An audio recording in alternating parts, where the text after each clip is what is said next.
Hello, everyone. This is Natalie Pace, and thank you for joining me today. I'm so honored on Leap Year 2024 to be featuring the founding members of the Synergia Ranch Collective. They built Biosphere 2. If you were to build it today, it would cost over $1 billion. They planted a rainforest in Puerto Rico. They built their own ship and sailed it around the world. They own an art gallery boutique hotel in London. They also have wastewater to potable water projects around the world. So how has this small, incredible group of individuals stayed together for half a century and achieved such glorious feats? And as importantly, what kind of lessons can they teach us that we can apply to our own lives? All this and more, be sure to share this with your friends, how to create a $1 billion partnership with the founding members of Synergia Ranch at youtube.com/Natalie Pace. Okay, so as I said in my introduction, I'm really honored to be featuring some of the original members that have been there since the inception, since Biosphere, Heraclitus, all of the wastewater to potable water projects, rainforest projects, art gallery and boutique hotel in London. It's really incredible what this small group of individuals have achieved. And I've asked them to join us because I want to see what we can learn from them about creating lasting partnerships, about creating big projects and making them come true. And so this is Deborah Parrish Snyder. And thank you, Deborah, for being with us. And she is in charge of the Synergia Press, Synergetic. Synergistic Synergetic. Press. And this is Mark Nelson. He's an original biospherian. He's also got a Ph.D. He'll tell you more about what that's all about. And I would say that probably a lot of that came from the direct experience of spending 2 years in a closed environment where they had to recycle all of their water and create their own drinking water. So there's a lot to learn from these individuals, in addition to take a look at, the Biosphere 2 and learn more about that. But again, it's not my projections. The University of Arizona has calculated that it would cost more than $1 billion to create the biosphere today. So this is a $1 billion partnership. You guys had big dreams and you achieved them. And as we can see, they're still operating these big dreams. All right, that's enough from me. We're going to start with Mark. And Mark, you can go ahead and share your screen and let's get started. Everyone can see that, I hope. Yes. All right. Yeah, so this will be a little bit of an introduction. As Natalie was saying, we were working for 20 years even before we closed Biosphere 2, really working from the ground up, not thinking of $1 billion. Our goals were greater. Can we shift history and change the way people think of and interact, and especially live with our global biosphere and local ecosystems? Yes. So the Institute of Ecotechnics, we began our work in 1969, and our modest goal was to harmonize the worlds of ecology and technology, start a new discipline. This almost seems like common sense now. Well, it was common sense then. And our starting presumption was that a group of eclectic people with varied backgrounds from the arts, the sciences, explorers, adventurers, people who didn't fit in any particular box, that we could do much better than business as usual. And we took it as our task to start projects in challenging areas that are under assault, both economically and ecologically, and the two crises often go together as kind of a test of our understanding. So we started, and I'll kind of run you through a series of quick photos so you get an idea. And learning by doing. Well, I mean, we started with very little money, and we still operate with surprisingly little money. So we had a little modest idea. Let's make $1 do what $10 does in a conventional organization. And part of that is innovating.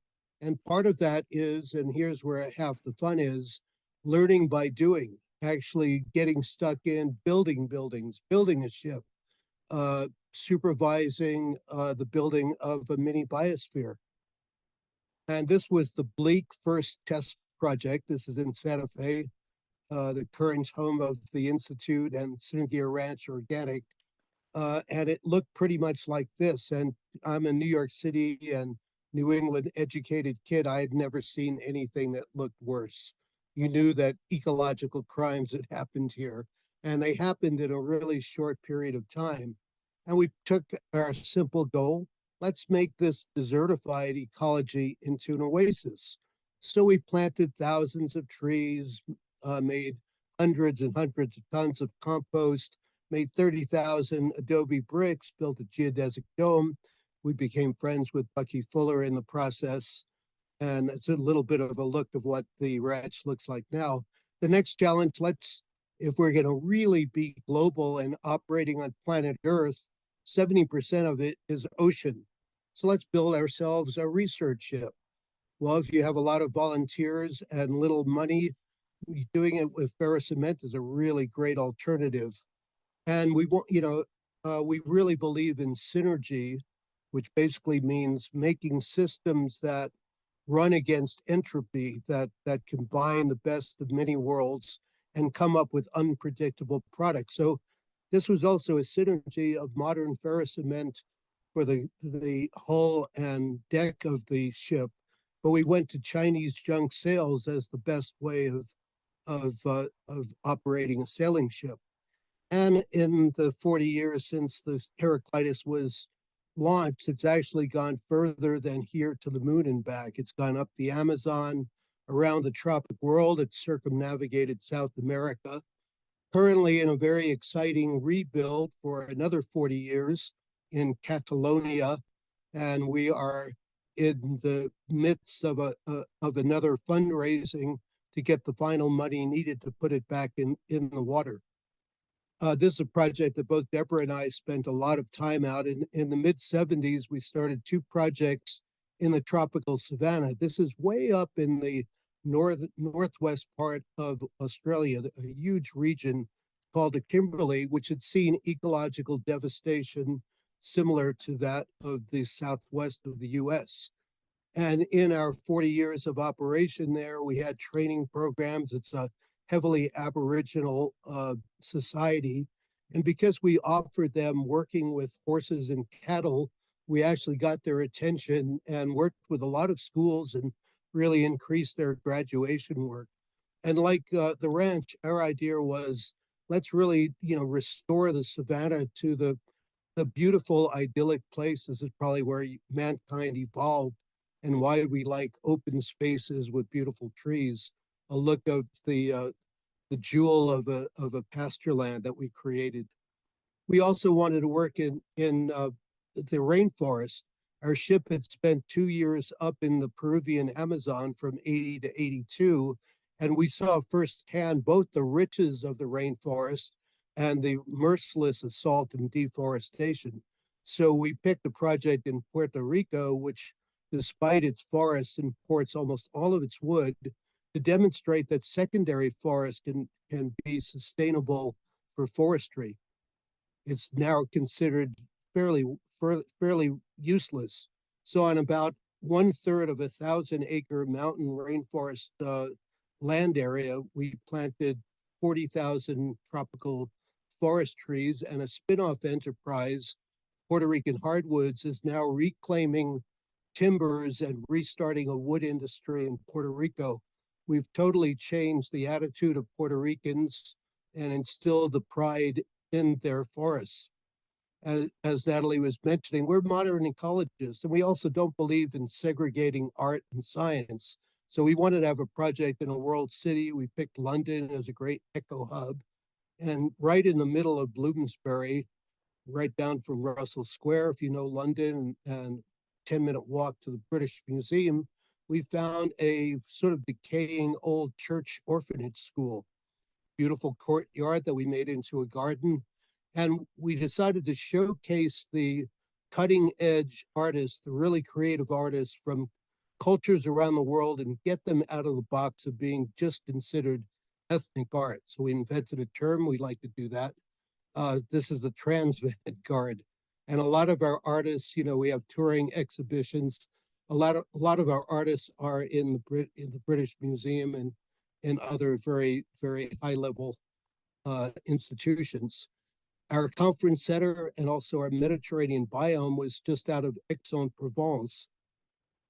And in addition to our field work and the ground truth of doing that, starting in the mid 70s, the Institute began pulling together small but really creative groups of scientists, artists, thinkers from different cultures to consider really pressing topics. And we probably held about 25 of these conferences. With Biosphere, we held a number of Biosphere workshops and international meetings on biospherics and closed systems. And we got to meet some of our heroes that way as well. This is Bill Dempster, who is the system engineer for Biosphere 2 with Bucky Fuller. And we needed a huge network because making Biosphere 2 was an order of magnitude more challenging than anything we had done. It was a beautiful synergy of modern and tribute to ancient architecture.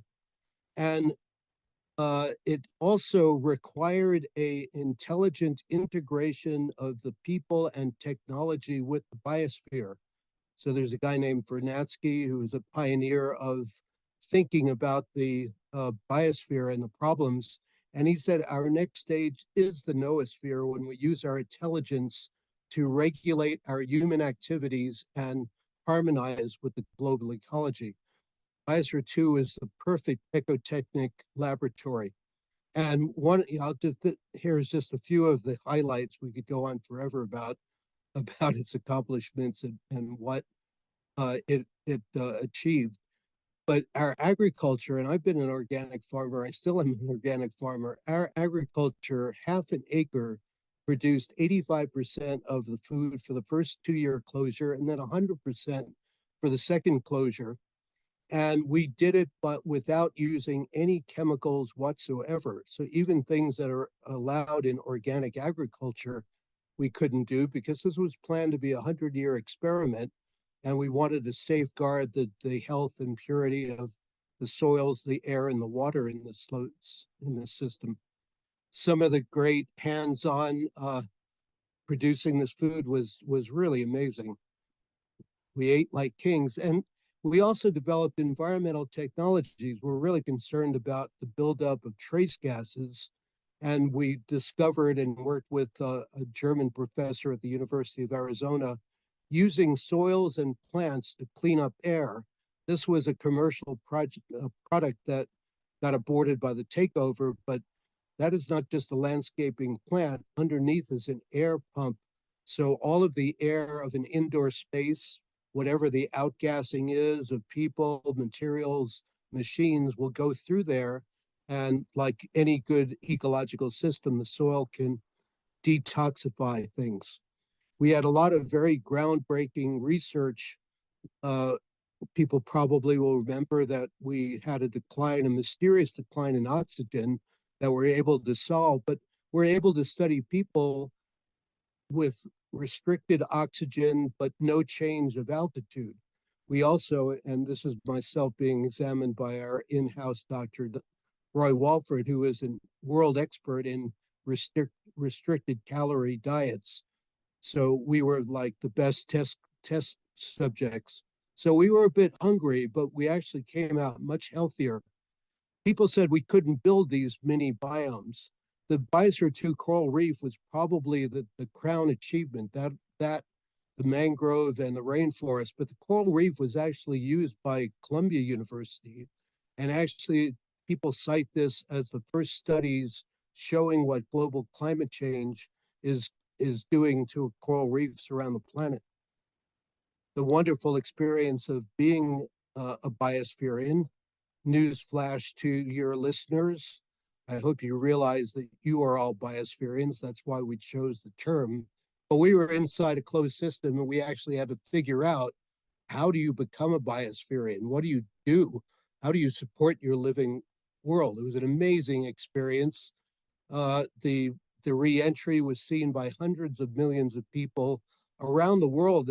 And this project from 91 to 94 was before the internet. But the world really caught up because I think people hunger to understand the biosphere and the human place in it. And very quickly, I got inspired. I was the sewage manager of Biosphere 2. This was the constructed wetland. And after Biosphere 2, I went and got a master's and Ph.D. in environmental engineering and started to bring these systems to the world, working with Biosphere Foundation and now the Institute of Ecotechnics. And just some pictures. So just get out of your mind what you think of as a sewage treatment plant. These beautiful assemblages of plants are not just a beautiful garden, they're actually treating the water to higher standards than high-tech systems. And we've built them in 14 countries now. Our current project, which has just begun this year, is to treat in southern Iraq the wastewater from 10,000 marsh Arabs and turn it into a beautiful oasis in the marshlands. A shout out to some of the books. Two of these were published by Synergetic Press that Deborah heads. The Wastewater Gardener, I'll just say it's the funniest book you will read about ship recycling, which is, it's got its funny parts. It's a really serious issue of misallocated resources. And then Biosphere 2 is really worth a deeper dive. I published Pushing Our Limits with the University of Arizona Press, and Synergetic Press just brought out a second edition of Life Under Glass.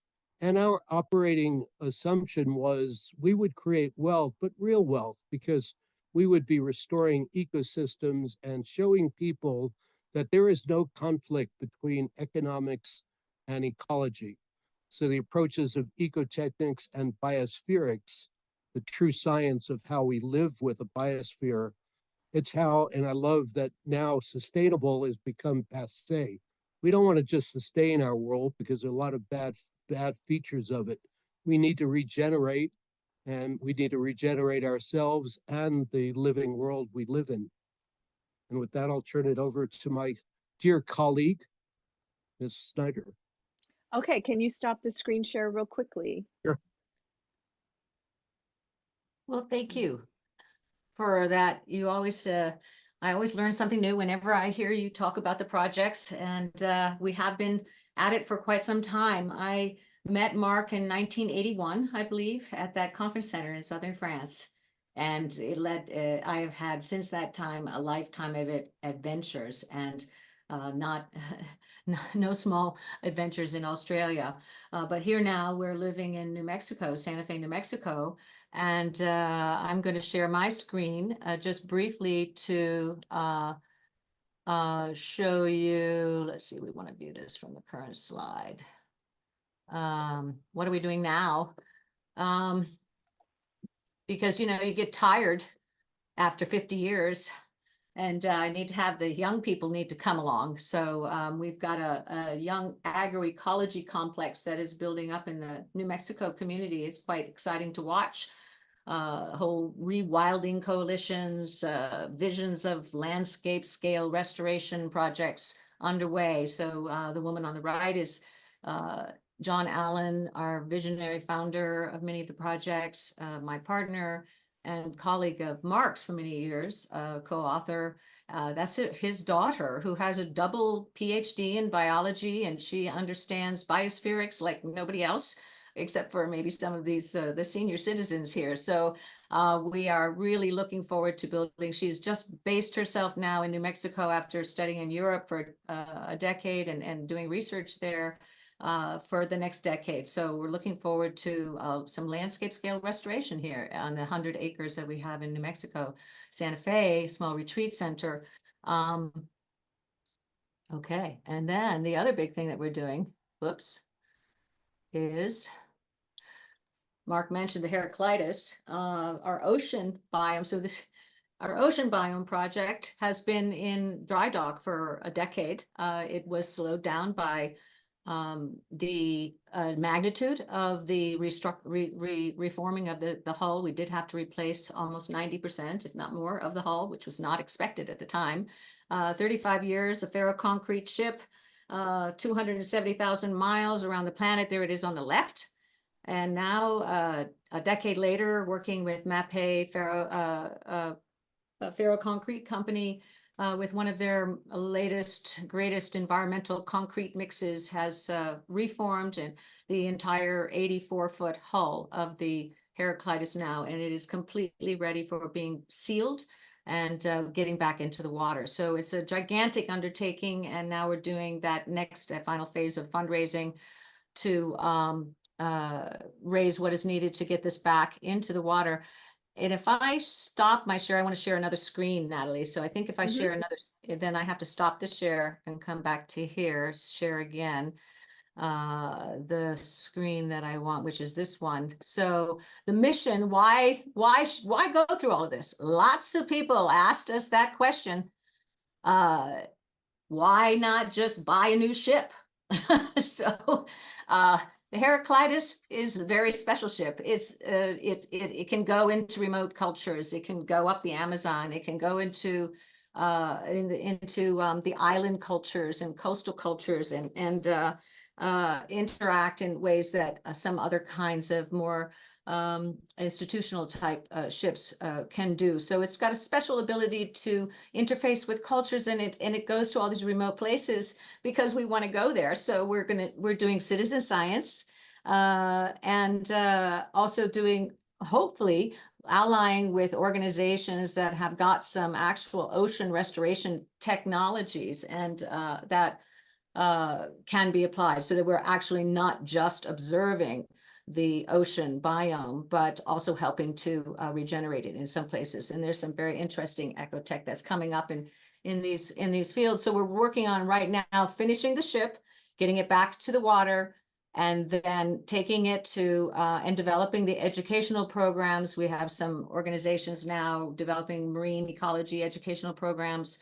We're looking at a small mini film series that would be live from the Heraclitus as we go out to these remote places, and then up. We now, with current technologies, are not going to be such a remote research ship, because we can access satellites and we can share the story. So we are the eyes on the ocean, and we expect to be back in the water sometime next fall and heading to Colombia. We've been doing cultural oral history throughout the last decade before we took the ship out of the water.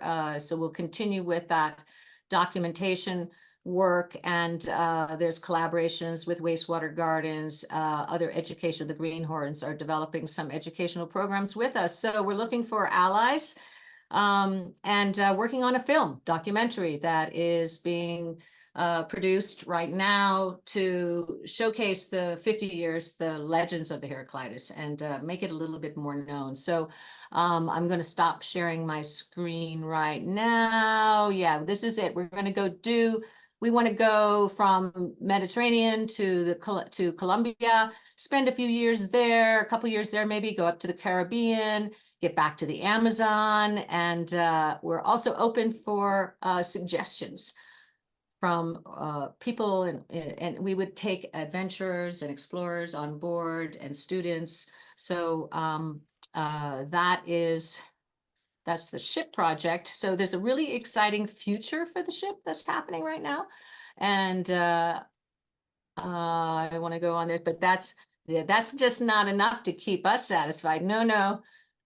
We have to have our rainforest project in Puerto Rico, which is really in a fantastic place where it's educating a lot of the island about, and students that come there about a small rainforest project and wood.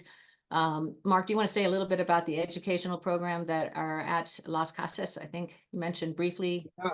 A huge number of both Puerto Rican and international and U.S. schools and colleges and students there for hands-on experience with the rainforest. For about 15 years, we had groups from Earthwatch Institute, and we were able to document thousands. We measured thousands and thousands of trees And now we've seen this project survive two hurricanes, Hurricane Maria and Hurricane Fiona. The spin-off enterprise has gotten a very large grant from the U.S. Forest Service, and now they have sawmills that can produce 10 times more wood. And we're kind of revolutionizing. The reason we went to Puerto Rico is it is the fastest reforesting country in the world and still imports 99% of its wood from Canada and the US. Now we have some kilns. We're going to kind of reverse that and share the wealth of Puerto Rico in the island and around. So it's a really exciting project. And so all of our projects are open to volunteers and they have a great experience. I should mention, one of the reasons I know that Deborah and I and Johnny had the vision to start this is we try to live balanced lives and we incorporate art, theater, enterprise, and ecology. So we are not an academic bubble. And one of the reasons for making our projects enterprises is that, puts us in contact with reality, with dollars and cents and making that. And I think a new frontier is to expand our education, both hands-on and digitally. We have alliances with similarly minded projects in Catalonia, Brazil, and Argentina, the Academy Biosphere. Yes. Well, so that's 700 acres. The homestead is up here, and the eye of the hurricane did go right across that area. We're looking at hurricane-proof hurricane observation structure was one idea. 700 acres of wilderness watershed that comes through here, and the plantation itself of about 40,000 trees were planted back in the early 80s, and that would eventually is starting to have early harvesting, looking at the actual harvest of the product after so many years. Wastewater gardens is something that Mark also has really developed, and I think you mentioned already, but there's potential for that one to actually take hold. Maybe that technology can be used throughout the Middle Eastern basin over there, where the wastewater garden demonstration project is being built after 12 years in southern Iraq. It takes one. We like to work with the idea of a tincture effect. So if you can, these demonstration projects, it's like, okay, here, like on the left here, this is a half moon wastewater garden. That's in Algeria, right? Crescent moon. Yeah. Yeah, crescent moon. And it's part of a techia. The artist ecologist that brought Mark there wanted to rebuild his the techia, and so this was done both in culturally sensitive artistic way as well as functional way. So, and that is where, and then Bali, and then Iraq. Well, the other thing so what do we do with all that? How do we share these experiences? How do we package the knowledge? I have been running a parallel line along this way while working on these projects of a small publishing company called Synergetic Press. Synergetic Press is more than— Can you hear that? Yeah. Books, both print and digital, are only part of our mission to promote mindful discussion of humankind's present and future lives This is 30 as seconds. stewards of this planet. The roots of the press extend back to the early activists who formed the Theater of All Possibilities in San Francisco in 1967 and the Institute of Ecotechnics in 1973. Collectives that fused the values of the arts, ecology, and enterprise. So just to give you, so we've been around for a while, and I'm going to stop the share right now and show you some of the books that I've done over. So this is my 40-year anniversary of being of running Synergetic Press. This is actually, we publish books on both ethnobotany, plant medicine, but also a big line in ecology. This is somebody that we recently published from California, who is looking at how can we show people in suburban America how they can rewild their backyards. I mean, imagine all of that, territory being used in ways. So this is like a handbook, but it's 20 years of his experience. And we go in, and we really try to make we're a trade book publisher. It's taken us a while. I would describe the enterprise something close to a 35-year startup, but it's been an incredible process. So now we're publishing about 6 or 7 books a year, but this was the publication I first did with Richard Emmett Schultes. And back when ethnobotany in the late 80s, nobody knew what this was. And this is, way before the Renaissance on psychedelics started. Schultes just had an article in the Boston Globe today about having been a pioneer in psychedelic studies, because he was doing ayahuasca in the 50s and 40s and 50s with the Amazons, in a remote part of the Amazon. So ethnobotany has been an important part of our books. And then we also have done the Biosphere publications. So we made books from these experiences, not all of them, but I mean, these are trade books, John's memoir. I made a discount coupon for your members for the Synergetic Press. You can get 20% off if you want to order from us. And this is the famous Wastewater Gardener book that we did with Mark Nelson, and it goes into a lot of the history. He's a great prolific writer, history of the ranch, building Synergia Ranch. Back in the early 70s, he planted 800 trees in this barren, windswept soil. And it takes time. It takes time. Change, real change. Said Ruth Bader Ginsburg. What it takes happens. is always a great mantra. It seems impossible, but what if it takes? And I think, they said the Biosphere 2 was 50 years ahead of its time, but the times are really rapidly catching up. They're really catching up. So, when we say, oh, Biosphere 2 was our modest attempt to show people what a biosphere is and show people how technology and humans could actually coexist peacefully, they get it. And Ruth Bader Ginsburg said something that I always stayed with me, that real change happens one step at a time. I'm always in a hurry. I'd like to see it happen right away, but this one, we're still mining the lessons learned from Biosphere 2, which was now 30 years ago, and it's just been really once you see the biosphere, the atmosphere, the different layers of life in the 70 miles of life that we have around the surface of the planet. Once you see the atmosphere, the hydrosphere, the soils, the animals, the plants, all of these interactions, and you can see that like visually, then you can never go back. It's true. It's true. It's very powerful. Do you want to can we show John at the end? Would that be okay? Can we have a little conversation and then show him at the end? Yeah, I'll put that to play at the end as a little bit of a poignant conclusion. Yeah, and I do encourage you guys to stick around for that, because John Polk Allen, known fondly as Johnny Dolphin, he's what, 95 years old now, you were telling me, Deborah? Just about, in May. And it's so funny because I came out to visit you, and he described himself as an Okie, right? And then he goes on to Harvard, gets his an MBA, comes out, attracts all of this collective, brings in the money, and finds the way to make a Biosphere 2 Heraclitus. He was the steerer of the ship, but he could not have done it without you guys. And that's part of the thing I want to talk about. I mean, I think the vision is super important because it provides an aegis for everybody to think through.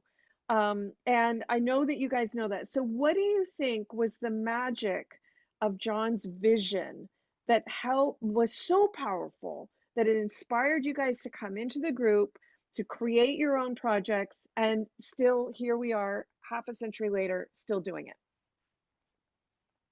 I think, there are many answers to that, but certainly one that always, when I reflect on, John as a human being and as a charismatic leader, he was to a fault someone who saw your potential.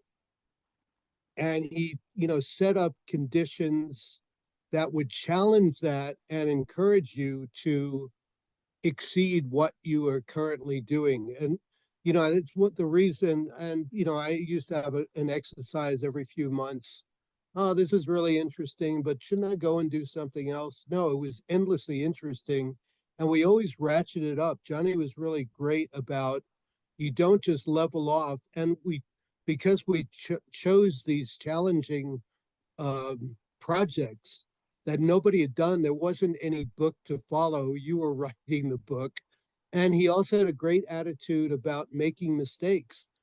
If you're not making mistakes, you are not trying anything new.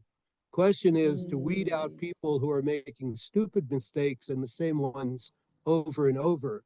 But, that's why the projects really had a spiral to them. And the Yeah. other thing, I love history. Johnny is a master, a polymath of all fields, but he also really showed the historic potential of doing something in a different way. You brought up something, and Deborah, both of you, I really want to hear from you because I know that both of you have longevity in this project. You brought up something like not everybody is cut out for this kind of structure. Right. So, what do you think the attrition rate was, approximately? And is there a loving way to understand that people are not a good fit and to release them with love? Okay. Uh, yes and no. I mean, this was a self-selecting kind of, the enterprises were self-selecting. I mean, in the sense that, you showed up and you had what it takes. And then if there was a failure, then, you could either reinvent yourself, or if there wasn't, most people, left of their after having experiences and continue to remain friends and circle back around. They started their own projects. I would say the attrition rate, I don't know, Mark, out of 200 people, maybe 50% or something. I mean, that are not connected anymore in some way. Yeah, probably, but I do want to emphasize, and I think we always discuss that people would come and, I mean, we humans are pretty resourceful survivors of 4 billion years of evolution. People would come even subconsciously, and they'd come until they got what they needed. Yeah. And, so, the guy who started a pottery here when we were all into artisan handicraft, he married a French volunteer that we had, and he's off in France being a successful potter. Yeah. So people may have left uh, working directly with us, but first off, it was so tumultuous and exciting that I think everybody who, especially the first 25 years, anyone who was part of that kind of had a great base of how to deal with a wide variety of people and challenging projects. And it doesn't really matter that they didn't stay directly with the institute or Right. with theater. I mean, some people launched off in a theater direction. So here's another question then. And this is something we talked a little bit about. So I know that you have really good, strong answers for this. So you have all these different individuals, you have all these various projects, and different individuals are kind of spearheading different projects, right? So Right. what's the corporate structure that you set up? And why does that structure work better than another structure might? I can answer that. John, having gone to Harvard Business School, was, super study. He was a super student. So, he understood the value of corporations, and he understood what you could do with the mean if you own the means of production. And, the economists that really, got across the ideas about land, the ownership, how important the value is of land. So John was putting together an economics in his own mind that was a synergetic idea about how to take the best. He also, read Karl Marx, he read every single school of thought on economics that there was. So what we have is basically a synthesis of that. It's corporations, corporate structure to manage things. You have a board, you have shareholders, we have nonprofit structure for certain types of things. And but you would have these missions that didn't necessarily drive some kind of huge return on investment or some kind of, I mean, the investment in the land was basically the return on the investment, because land values tend to go up. So the economics were live on the property. So it was like how to do more with less. So you had managers that lived on the property and didn't have to commute to work every day. So you're reducing your footprint. This was all before we ever said the words footprint. Let's see, what am I missing? And then that it would be about the economics. It would be we're not trying to profit maximize, but we need to obviously make profits. And then but that it would be, I would describe that what we call these kinds of organizations now are for benefit corporations, Right. Which is more like what we were. And we were able to actually, as a corporation, get tax relief in Australia as though we were an educational institution in consideration of those kinds of the missions of the projects, even though they were held by for-profit companies. So does that give a little bit of an idea?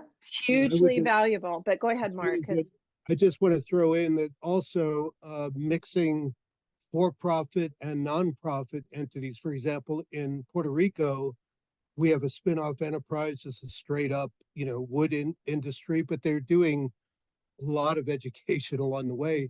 But we also have a Puerto Rican nonprofit research and education foundation. And, I think John really understood, because we were starting new projects, they were all had a great deal of risk, to really diversify so that, and a lot of the great ideas and early businesses, faded away, that you wouldn't capsize the boat, because there would be so many different entities and that mix of nonprofit and for-profit. I just want to, that was really important, because each project had its own corporation. There was not like one big massive corporation that held, well, there's one now, but go ahead, Mark. Oh, I was just going to say, because I'm pretty much translating from John, it's really great idea, because you have to translate into dollar speak. That's how the world operates. So he sort of emphasized, well, that's the bottom line. And now we know, classical economics, which unfortunately runs the world, they're pretty explicit. Natural resources, biosphere, living things, they're outside of the box of what they look at.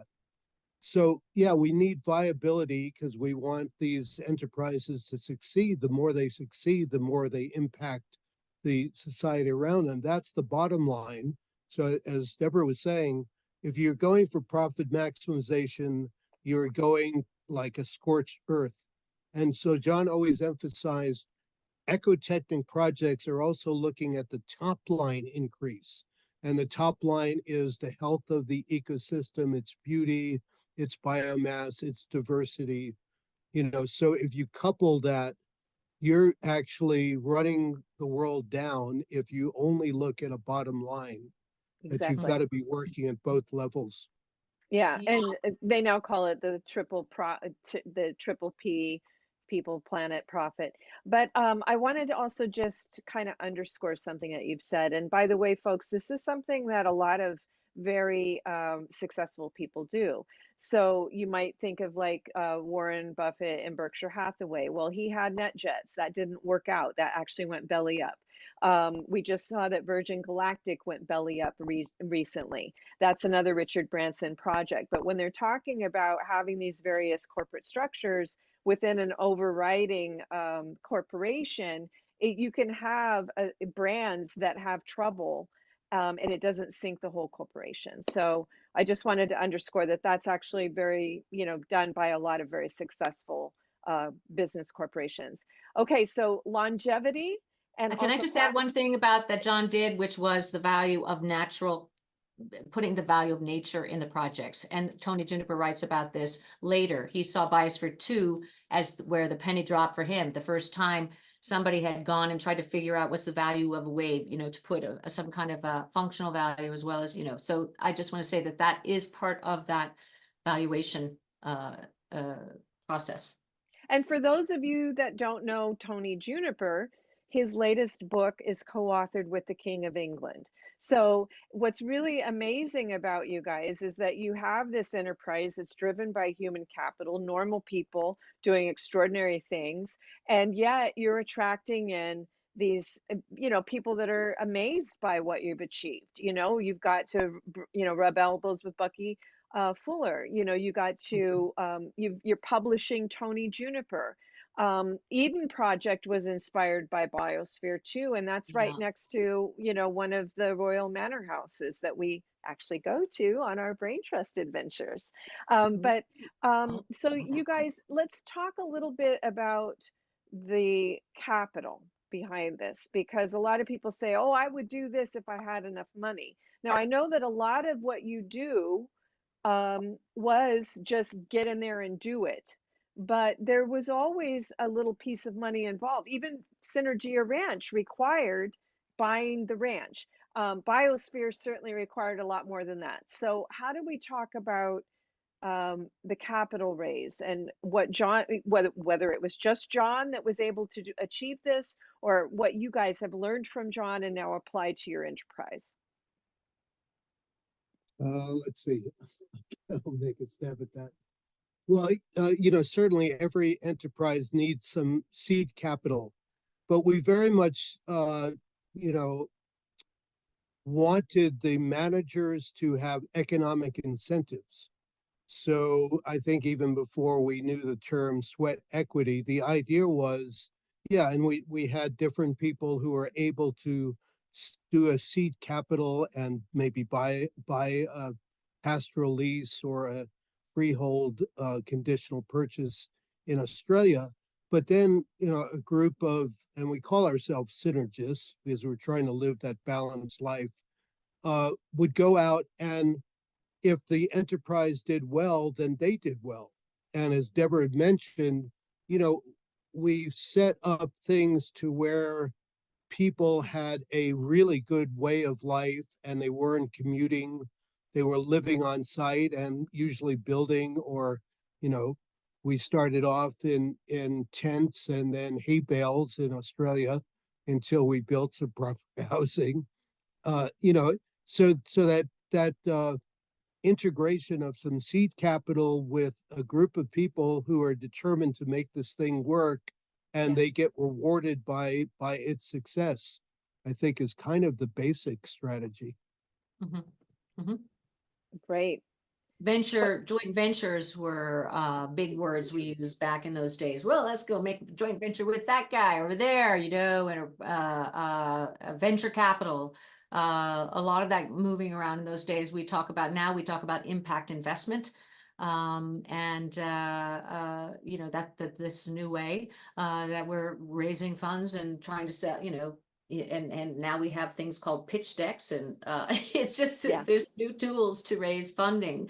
But land was the basic economic incentive for the initial investments and the security of the investments too. Yeah, and it seems like that's what you're looking at for Heraclitus, right? Like of course you would like crowdfunding and money to come in that way, but potentially a joint venture, right? Oh yeah, absolutely. We would love nothing more. It's sea people, training vessel. So we are open for expressions of interest from any sources. There's some amazing ocean technology that's coming. I've been in the process of kind of like collecting and capturing in a vast net that I've been putting out, and we're just starting to put out more largely, and trying to work on some articles and some publications in magazines that can let more people know about who we are and what we're doing. It's been a challenge. We were most famous when there was no internet back in the Biosphere 2 days, and there's only a certain number of people that are still alive that even know what that accomplishment was. So trying not to be the best kept secret in the universe, and making the connections. And thanks to you, Natalie, for helping to connect us in so many ways. Oh, well, I'm happy to do my little part, and God's willing, it will go viral. Okay, so I'm mindful of our time, and I'm also mindful that we may have someone who wants to ask you a question. Before we move on, I just would like one last tip. I actually have spoken with another one of your joint venture partners. I won't name who it was. And this person said something to me that I found very incredible. She said, You don't have to like everybody that you work with, but you do have to believe that they will do their job. You have to Mhm. trust that they'll do their job. Do Yeah. you have anything to add about how the different personalities can come together and stay together as long as you guys have? I mean, there's a lot of you that are still pretty close and working on things. So, what can you tell us about how you've worked that, how that's come about? Doing theater productions together and group therapy. Theater is group therapy. You know, there's theater Theater on is group stage therapy. and there's theater in life. Yeah. And I think that, you know, one of the secrets, you know, if you're doing unusual things and sometimes you really have to bust the gut intellectually, emotionally, physically, we call that super effort. And, you know, without, you know, setting really challenging goals, that's one reason that, you know, people have manifested more of their potential. Is ordinary life is like too easy. You know, you don't need to draw in those extra reserves. And you know, we always didn't brandish it, but I'm okay with. I've written about it. I might as well talk about it. Kind of the unifying thing was an alliance on the overall aim. And you know, Yeah. if you're united in a sufficiently inspiring and you know you consider it important, then you know then it gives you a yardstick. Oh, you know, because people you know have chemistry. You know, you hang out with certain types of people and other people just drive you up a tree, right? I mean, Right. Biosphere 2, it was very difficult. It was Yeah. clearer there because that was our life support system. Right. And you know, so even when we were barely on speaking terms and the power struggle that was outside was polarizing us, Right. everyone was committed to Biosphere 2 both functioning well, it was our health, Yeah. and producing as much research and inspiration as possible. So we worked flawlessly, and as Roy said, boy, sometimes I just hated those other people, but damn, we made a great team. And I think that's a really important thing in enterprise because you know that you have a friction with somebody, they may be the perfect person and have the right skill set to be part of that team. Yeah, got it. Okay, so that did bring up one other thing, and all of this is super valuable. Why did you put in the theater of infinite possibilities, and what do you think that the role of art can have in vision and creating great things? Turn it over to you. Well, good question. So the Theater of All Possibilities um, was the name of an avant-garde theater touring international touring theater company that really gave a lot of experience. It was many sources of inspiration from Brecht to Stanislavski to the living theater in terms of getting on the stage. The idea is that all the world's a stage and that we're all merely players. And that we need to be able to, and then by putting on dramas and plays and things that were original sometimes, or even from the classics, that there's a certain kind of that one could lead to certain social catharsis or change. The role of theater has kind of faded in the last decades. It's very hard now with all the other media to find live theater. There's a little bit of a renaissance going on. It's like independent book publishers, you want to support them. So we'll go to see a theater piece every now and then, but we're really and they're becoming inventive. They're becoming more installation art theater kind of pieces. We're working on something now that will become an art in theater installation, working with our archive here to take elements from the past, John's talks, his words and things like that, and they're making a digital avatar of him, that's going to be projectable. And does life imitate art? Is my life it's really what is Stanislavski wrote, my life in it's not my life in art, it's our life in art, basically, that life itself is a work of art, and that we have the age of Aquarius we're in right now, which is basically where art and science are one. All of the above, and also to be an actor, you need to learn to use your voice, use your body, tap into your emotions, learn the history of it. And it's kind of some people, and I think it's a great tribute to John, say Biosphere 2, that was Johnny Dolphin's, greatest masterpiece theater piece. And it was theater, learning how to deal with the media, it's kind of seamless. I Yeah, really encourage, that I think we're all impoverished by segregating artists and business people and absolutely. scientists separately. We have all of that in us, and we need to tap that. You look at really good business people, and they're showmen. They know how to put on a stage show, and you don't do a solo show. Theater also teaches you to work with an ensemble. I I love would it. say that today's industry and business and everything has become much more interdisciplinary in general.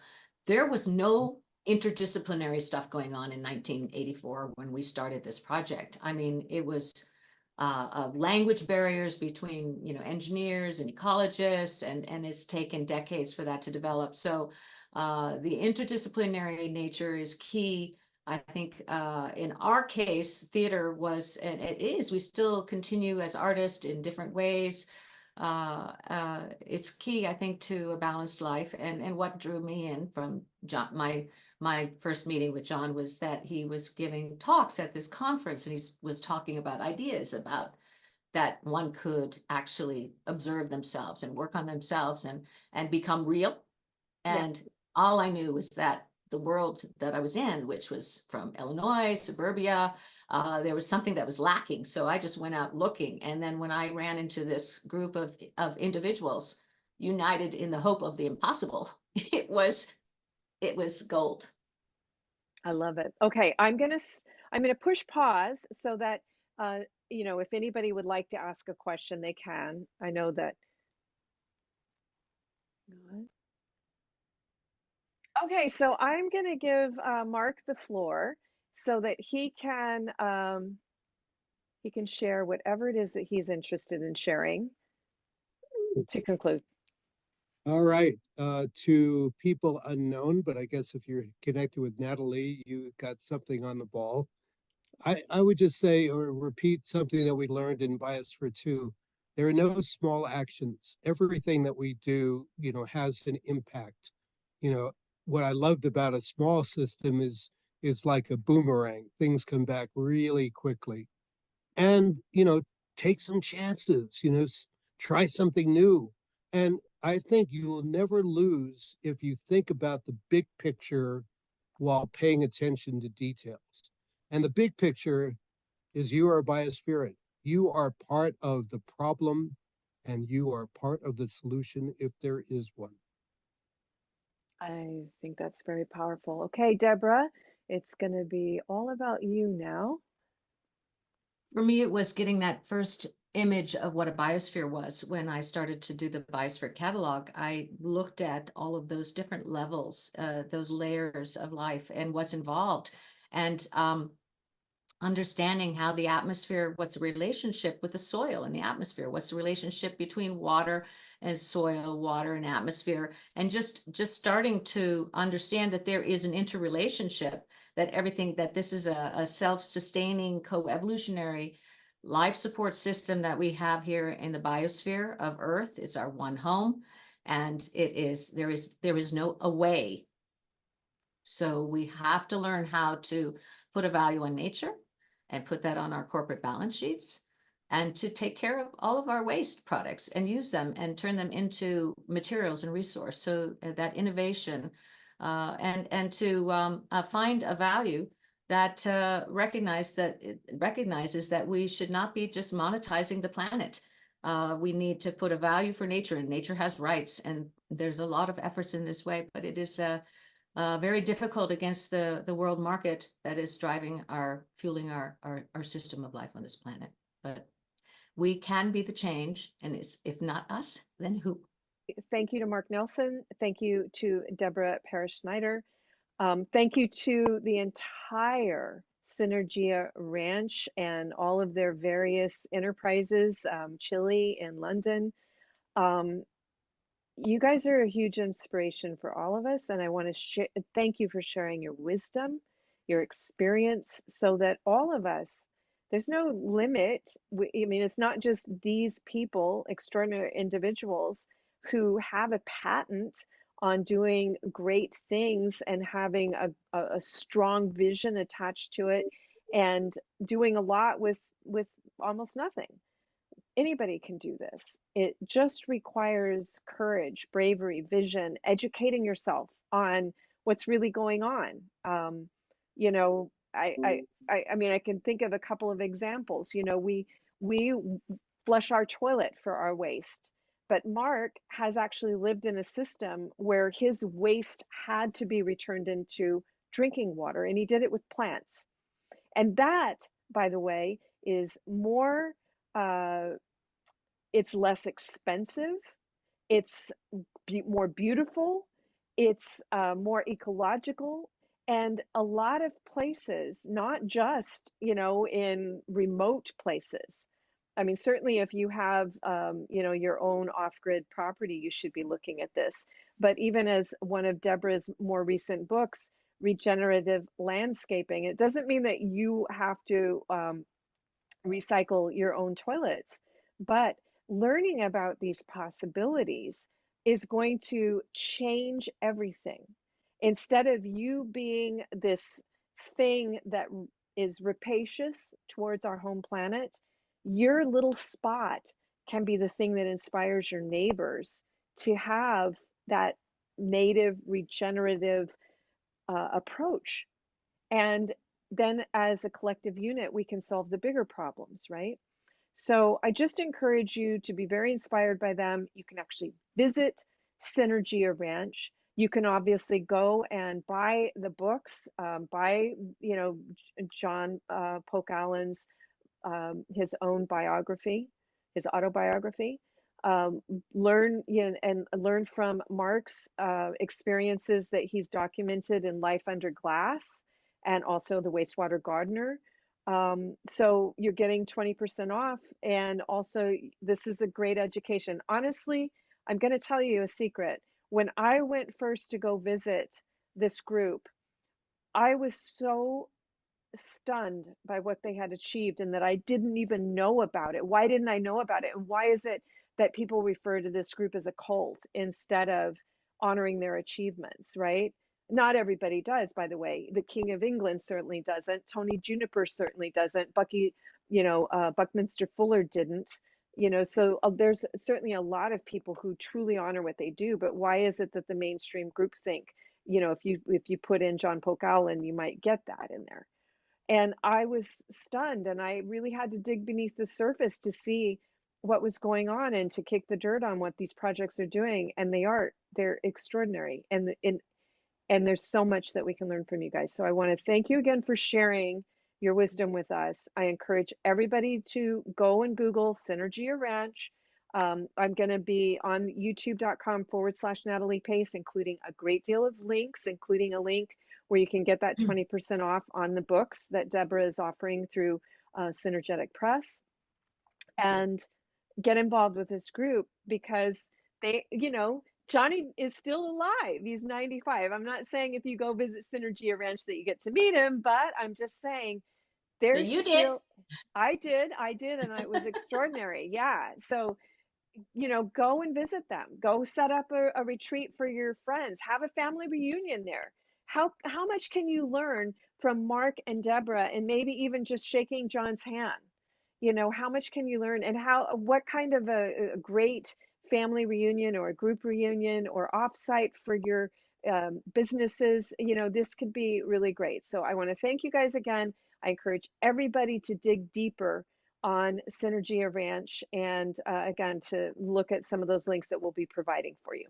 So again, all of this is going to be available at youtube.com/Natalie Pace. If you're watching this months from now, we actually did this on leap year 2024, so February 29th, 2024. So if you're watching it in April and you have a more difficult time finding it on the YouTube channel, just email us, info@nataliepace.com, and say, hey, I really want to see this Synergia Ranch. I want to know more about Mark Nelson and Deborah Snyder and John Polk Allen and all biospherians and all these things. We will get you the link. You can also phone us, 310-430-2397. So thanks again for joining us. Thank you, thank you, thank you. And let us know what great Thank you. achievements you create.